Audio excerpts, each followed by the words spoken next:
Hi, this is Chris, and today's video podcast is on the role of the legislative ethics committees.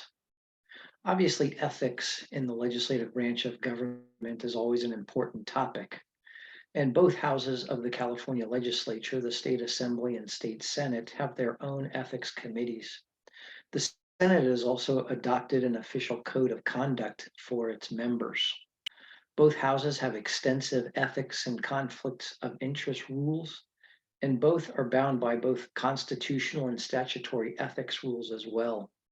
The Assembly Ethics Committee consists of 6 members of the Assembly, all of whom are appointed by the Speaker. The committee has the power to investigate and make any appropriate findings and recommendations concerning violations of any rules by Assembly members.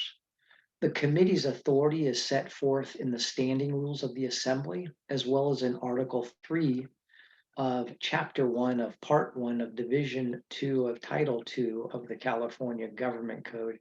It begins with Section 8940 of the Government Code.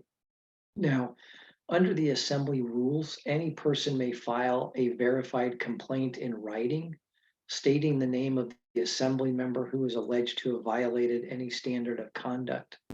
The written complaint must set forth the particulars of the alleged violation with sufficient clarity and detail to enable the committee to make a determination about the complaint. The committee can also issue advisory opinions to all assembly members regarding their standards of conduct and the application and construction of those rules to the assembly members.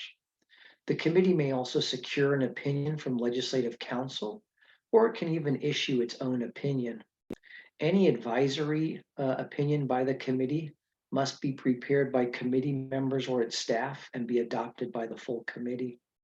The committee is required to conduct twice a year an orientation course on the relevant statutes and regulations governing the official conduct of assembly members. Also, the Rules Committee establishes the course's curriculum. In addition, at least once every 2-year session, every assembly member and every assembly employee must take this course. The ethics committee is also charged with conducting the lobbying ethics course for registered lobbyists. The Senate Committee on Legislative Ethics is appointed by the Senate Committee on Rules, and it consists of 6 senators. In addition to this committee, the Rules Committee also appoints an ethics ombudsperson who can assist in the resolution of potential ethical violations. The ombudsperson can also assist the Senate in providing remedies for any retaliatory conduct and to ensure that an informant or someone who files a complaint doesn't suffer adverse consequences with respect to their employment. The Senate ombudsperson is accessible to all senators as well as officers and employees of the Senate, and also even members of the public who wish to provide it or that person with information or to even seek guidance about ethical standards or possible violations of standards before they file an actual formal complaint. All of the communications are confidential between the informant and the ombudsperson. Also, the ombudsperson can refer any information to the Rules Committee chair, the Legislative Ethics chair, or the Secretary of the Senate. And in all those cases, the identity of the informant is kept confidential unless that person consents otherwise.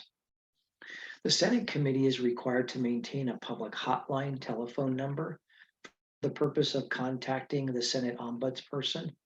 The complaints received through the hotline are considered informal complaints, and the existence of the complaints are required to be kept confidential. In addition, the committee must formulate and recommend standards of conduct for senators, as well as all of the officers and employees of the Senate when they perform their legislative duties. At the request of any senator, officer, or even an employee of the Senate, the Ethics Committee must provide an advisory opinion regarding the standards of conduct of the state Senate, as well as past, current, or anticipated conduct of a senator, officer, or employee. In addition, the committee annually adopts a clear, informative, and usable manual for the Senate that's based on their standards of conduct. Similar to its assembly counterpart, the Senate committee conducts annual workshops for their senators, officers, and employees. And at least once every 2-year session, every senator, officer, and employee of the Senate is required to attend this workshop. And at least once every 2-year session, every senator has to attend an individual training or review session that's conducted by the ombudsperson